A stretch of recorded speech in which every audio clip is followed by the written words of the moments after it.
ಇನ್ನು ವಿದೇಶಾಂಗ ಸಚಿವ ಎಸ್ ಜೈಶಂಕರ್ಗೆ ಭಾರಿ ಭದ್ರತೆ. ಬುಲೆಟ್ ಪ್ರೂಫ್ ಕಾರು ಮತ್ತು ಕಮಾಂಡೋ ಸೆಕ್ಯೂರಿಟಿ ಹೆಚ್ಚಿನ ಭದ್ರತೆಗೆ ಸರ್ಕಾರ ಅನುಮತಿ ಕೊಟ್ಟಿದೆ. ಈಗಾಗಲೇ ಜೆಡ್ ಸೆಕ್ಯೂರಿಟಿ ಹೊಂದಿರುವ ಜೈಶಂಕರ್ ಅವರಿಗೆ ಬುಲೆಟ್ ಪ್ರೂಫ್ ಕಾರು. ವಿದೇಶಾಂಗ ಸಚಿವ ಜೈಶಂಕರ್ ಅವರಿಗೆ ನಡ್ಡಾ ಸೇರಿ 25 ಪ್ರಮುಖರಿಗೆ ಭದ್ರತೆ ಹೆಚ್ಚಳ. ಜೆಪಿ ನಡ್ಡಾ ಅವರಿಗೆ ಸೇರಿದಂತೆ 25 ಪ್ರಮುಖರಿಗೆ, ವಿದೇಶಾಂಗ ಸಚಿವ ಜೈಶಂಕರ್ ಅವರಿಗೂ ಸೇರಿ 25 ಜನ ಪ್ರಮುಖರಿಗೆ ಹೆಚ್ಚಿನ ಭದ್ರತೆಯನ್ನ ನಿಯೋಜನೆ ಮಾಡಲಾಗ್ತಾ ಇದೆ. ಬುಲೆಟ್ ಪ್ರೂಫ್ ಕಾರು ಸೇರಿದಂತೆ ಜೆಡ್ ಸೆಕ್ಯೂರಿಟಿಯನ್ನ ಕೊಡಲಾಗ್ತಾ ಇದೆ. ಮುಖ್ಯವಾಗಿ ಪ್ರಾರಂಭದಲ್ಲಿ ಎಸ್ ಜೈಶಂಕರ್ ಅವರಿಗೆ ವೈ ಸೆಕ್ಯೂರಿಟಿ ವ್ಯವಸ್ಥೆಯನ್ನ ಮಾಡಲಾಗಿತ್ತು.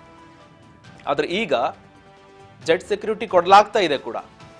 ಅದರ ಜೊತೆಗೆ ಬುಲೆಟ್ ಪ್ರೂಫ್ ಕಾರನ್ನ ಹೆಚ್ಚಿನ ಭದ್ರತೆಯನ್ನ ಒದಗಿಸಿ ಕೊಡಲಾಗ್ತಾ ಇದೆ. ಒಂದು ಕಡೆ ಭಾರತ ಮತ್ತು ಪಾಕಿಸ್ತಾನದ ನಡುವಿನ ಒಂದು ರೀತಿಯಾಗಿ ಯುದ್ಧದ ಕಾರ್ಮೋಡ ಕವಿದಿತ್ತು. ಜೊತೆಗೆ ಒಂದು ರೀತಿಯಾಗಿ ಉಗ್ರಗಾಮಿಗಳನ್ನ ಮಟ್ಟ ಹಾಕೋದಕ್ಕೆ ನಿರಂತರ ಆಪರೇಷನ್ ಸಿಂಧೂರ್ ಕಾರ್ಯಾಚರಣೆ ನಡೀತಾ ಇದೆ.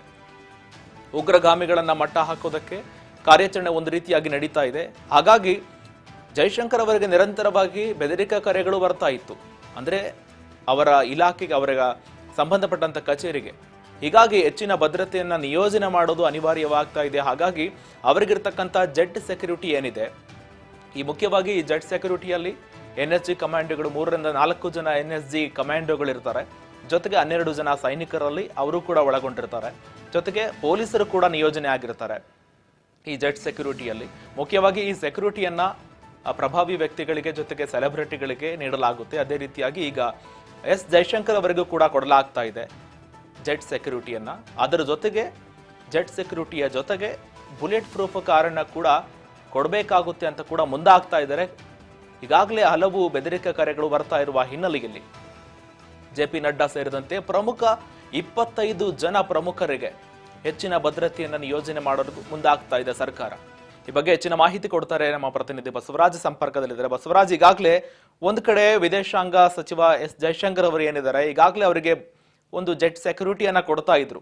ಆದ್ರೆ ಈಗ ಜೆಟ್ ಸೆಕ್ಯೂರಿಟಿ ಜೊತೆಗೆ ಬುಲೆಟ್ ಪ್ರೂಫ್ ಕಾರನ್ನ ಕೂಡ ಕೊಡಬೇಕಾಗುತ್ತೆ ಅಂತ ಕೂಡ ಮುಂದಾಗ್ತಾ ಇದ್ದಾರೆ. ಅದರ ಜೊತೆಗೆ 25 ಪ್ರಮುಖರಿಗೆ, ಜೆಪಿ ನಡ್ಡಾ ಸೇರಿದಂತೆ 25 ಭದ್ರತಾ ಇಲಾಖೆಗೆ ಸಂಬಂಧಪಟ್ಟಂತ ಹೆಚ್ಚಿನ ಭದ್ರತೆಯನ್ನ ಒದಗಿಸಿ ಕೊಡಬೇಕಾಗುತ್ತೆ ಅಂತ ಕೂಡ ಮುಂದಾಗ್ತಾ ಇದ್ದಾರೆ. ಏನಾದ್ರೂ ಭದ್ರತೆ ಸಂಬಂಧಪಟ್ಟಂತೆ ಬೆದರಿಕೆ ಕರೆಗಳು ಅಥವಾ ಹೆಚ್ಚಾಗ್ತಾ ಇದಾವ, ಏನಿದ್ರ ಹಿನ್ನೆಲೆ ಬಸವರಾಜ್? ಈಗಾಗಲೇ ಜಮ್ಮು ಕಾಶ್ಮೀರ ಮತ್ತು ಪಾಕಿಸ್ತಾನದ ನಡುವೆ ಒಂದಿಷ್ಟು ಏನು ಮತ್ತೆ ನಮ್ಮ ದೇಶದಲ್ಲಿ ಕೂಡ ಒಂದು ಪ್ರತಿದಾಳಿ ಕೂಡ ಆಗಿರುವಂತದ್ದು. ಈ ಒಂದು ಬೆಳವಣಿಗೆಯ ನಡುವೆ ಕೇಂದ್ರದ ಭದ್ರತಾ ಒಂದು ಸಲಹೆಯ ಒಂದು ಸಲಹೆಗಾರಿಗಾಗಿರ್ಬೋದು ಮತ್ತೆ ಭದ್ರತಾ ಪಡೆಯ ಸಮಿತಿ ಏನಿದೆ ಆ ಒಂದು ಸದಸ್ಯರಿಗಾಗಿರ್ಬೋದು ಹೆಚ್ಚಿನ ಒಂದು ಭದ್ರತೆ ಕೊಡ್ಲಿಕ್ಕೆ ಕೇಂದ್ರ ಸರ್ಕಾರ ಮುಂದಾಗಿರ್ತಕ್ಕಂಥದ್ದು. ಈಗಾಗಲೇ ವಿದೇಶಾಂಗ ಇಲಾಖೆ ಸಚಿವರಾಗಿರ್ತಕ್ಕಂಥ ಜೈಶಂಕರ್ ಅವರಿಗೆ ಆಗಿರ್ಬೋದು ಮತ್ತೆ ಕೆಲವಷ್ಟು ಕೇಂದ್ರದ ಸಚಿವರಿಗೂ ಕೂಡ ಒಂದಿಷ್ಟು ಹೆಚ್ಚಿನ ಒಂದು ಬಿಗಿ ಭದ್ರತೆಯನ್ನು ಕೂಡ ಕೊಡ್ಲಿಕ್ಕೆ ಕೇಂದ್ರ ಸರ್ಕಾರ ಚಿಂತನೆ ನಡೆಸ್ತಾ ಇದೆ ಅನ್ನುವಂಥದ್ದು. ಪ್ರಮುಖವಾಗಿ ಇವತ್ತಿನ ಏನು ಒಂದು ಭದ್ರತಾ ಸಲಹಾ ಸಮಿತಿಯ ಸಭೆ ಇದೆ, ಆ ಸಭೆಯಲ್ಲಿ ಪ್ರಮುಖವಾಗಿ ಈ ಒಂದು ವಿಚಾರಕ್ಕೆ ಸಂಬಂಧಪಟ್ಟಂತೆ ಕೂಡ ಚರ್ಚೆ ಮಾಡುವಂತಹ ಎಲ್ಲಾ ಸಾಧ್ಯತೆ ಇರುವಂತದ್ದು. ಈಗಾಗಲೇ ನೀವು ಹೇಳಿದಂತೆ ಕೇಂದ್ರ ವಿದೇಶಾಂಗ ಇಲಾಖೆ ಸಚಿವರಾಗಿರ್ತಕ್ಕಂಥ ಜೈಶಂಕರ್ ಅವರಿಗೆ ಈಗಾಗಲೇ ಬುಲೆಟ್ ಪ್ರೂಫ್ ಕಾರನ್ನು ಕೂಡ ಕೊಡ್ಲಿಕ್ಕೆ ಒಂದಿಷ್ಟು ಚಿಂತನೆ ನಡೆಸಿರ್ತಕ್ಕಂಥದ್ದು. ಮತ್ತೆ ಈಗಾಗಲೇ ಜೆಟ್ ಸೆಕ್ಯೂರಿಟಿಯನ್ನು ಕೂಡ ಕೊಟ್ಟಿರ್ತಕ್ಕಂಥದ್ದು.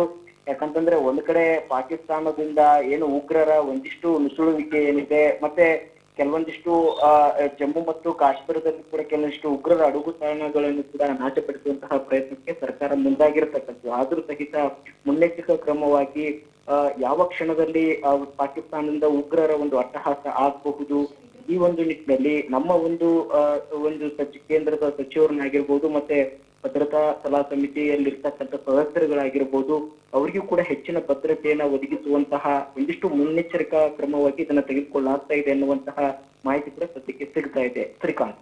ಬಸವರಾಜ್, ಈಗಾಗಲೇ ಜೆಪಿ ನಡ್ಡಾ ಸೇರಿದಂತೆ 25 ಪ್ರಮುಖರಿಗೆ ಅಂತ ತಿಳಿದು ಬರ್ತಾ ಇದೆ. ಆ ಪ್ರಮುಖರ ಹೆಸರನ್ನು ಏನಾದ್ರೂ ಉಲ್ಲೇಖ ಮಾಡ್ತಾ ಇದ್ದಾರಾ ಏನ್ ಬಸವರಾಜ್?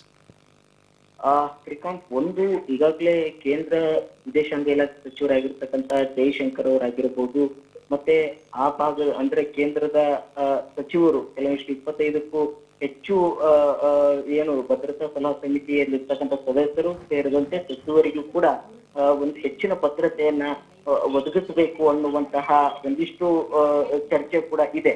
ಆದ್ರೆ ಯಾವೆಲ್ಲ ಕೇಂದ್ರ ಸಚಿವರಿಗೆ ಅಥವಾ ಭದ್ರತಾ ಸಲಹಾ ಸಮಿತಿಯಲ್ಲಿರ್ತಕ್ಕಂಥ ಸದಸ್ಯರಿಗೆ ಕೊಡುವಂತಹ ವಿಚಾರವನ್ನ ಸ್ವವಿವರವಾಗಿ ಇವತ್ತಿನ ಒಂದು ಏನು ಸಮಿತಿಯ ಸಭೆ ಏನಿದೆ, ಪ್ರಧಾನಿ ನರೇಂದ್ರ ಮೋದಿ ಅವರ ನೇತೃತ್ವದಲ್ಲಿ ಭದ್ರತಾ ಸಲಹಾ ಸಮಿತಿಯ ಸಭೆ ಏನಿದೆ, ಅದರಲ್ಲಿ ಅಧಿಕಾರಿಗಳಿಂದ ಮಾಹಿತಿ ಪಡೆದು ಗುಪ್ತಚರ ಇಲಾಖೆಯಿಂದ ಒಂದಿಷ್ಟು ಮಾಹಿತಿಗಳನ್ನ ಕಲೆ ಹಾಕಿ ಯಾರಿಗೆಲ್ಲ ಈ ಬಗ್ಗೆ ಥ್ರೆಟ್ ಇರಬಹುದು ಅಥವಾ ಅದರ ಮುನ್ಸೂಚನೆಗಳು ಏನ್ ಬಂದಿದ್ದಾರೆ ಅನ್ನುವಂಥದ್ದನ್ನ ಪರಿಶೀಲನೆ ನಡೆಸಿ ಯಾರಿಗೆಲ್ಲ ಅಗತ್ಯತೆ ಇದೆ ಅನ್ನುವಂಥದ್ದನ್ನ ಗಮನಿಸಿ ಅದಾದ ಬಳಿಕ ಯಾರಿಗೆ ಕೊಡಬೇಕು ಈ ಒಂದು ಬಿಗಿ ಬಂದೋಬಸ್ತ್ ಅನ್ನುವಂಥದ್ದನ್ನ ಚರ್ಚೆ ನಡೆಸಿ ಅವರ ಒಂದು ಹೆಸರನ್ನು ಕೂಡ ಉಲ್ಲೇಖ ಮಾಡುವಂತದ್ದಿದೆ. ಆದ್ರೆ ಸದ್ಯಕ್ಕೆ ಯಾರಿಗೆಲ್ಲ ಕೊಡಬೇಕು ಅನ್ನುವಂಥದ್ದು ಕೂಡ ಇನ್ನೂ ಚರ್ಚೆ ಆಗಿಲ್ಲ. ಅಲ್ಲಿ ಕೆಲವೊಂದಿಷ್ಟು ಮಾಹಿತಿಗಳ ಪ್ರಕಾರ ಅಂದ್ರೆ ಗುಪ್ತಚರ ಇಲಾಖೆ ಮತ್ತೆ ಒಂದು ಅಲ್ಲಿ 3 ಸೇನಾಪಡೆಗಳ ಮುಖ್ಯಸ್ಥರು ಮತ್ತೆ ಅಲ್ಲಿರ್ತಕ್ಕಂಥ ಸಂದರ್ಭವನ್ನ ನೋಡಿ ಒಂದಿಷ್ಟು ಮಾಹಿತಿಗಳನ್ನ ಈಗಾಗಲೇ ಕೇಂದ್ರ ಗೃಹ ಇಲಾಖೆ ಸಲ್ಲಿಸಿರ್ತಕ್ಕಂಥ ಅಧಿಕಾರಿಗಳು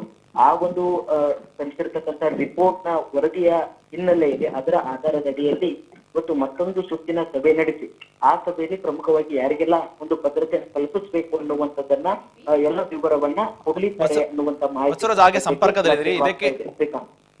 ಸಂಪರ್ಕದಲ್ಲಿ ಇದೇ ವಿಚಾರಕ್ಕೆ ಸಂಬಂಧಪಟ್ಟಂತೆ ಮತ್ತೊಂದು ಬ್ರೇಕಿಂಗ್ ನ್ಯೂಸ್ ಬರ್ತಾ ಇದೆ.